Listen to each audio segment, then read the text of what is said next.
Pengurus NPCI Kabupaten Bogor terus menggelar rapat kerja untuk pelaksanaan pelatihan cabang atau pelacap yang akan berlangsung dalam waktu dekat ini.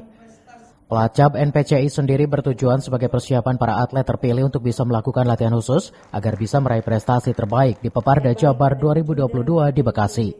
Beberapa cabang olahraga masuk dalam pelacap nanti, adapun kegiatan pelatihan cabang ini akan berlangsung di dua tempat, yaitu Cipayung Megamendung dan Cibinong.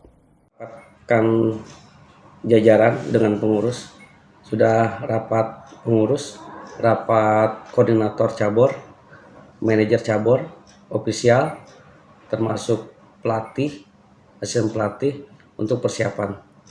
Alhamdulillah antara tanggal 20 sampai tanggal 25 itu akan penetapan pelacap.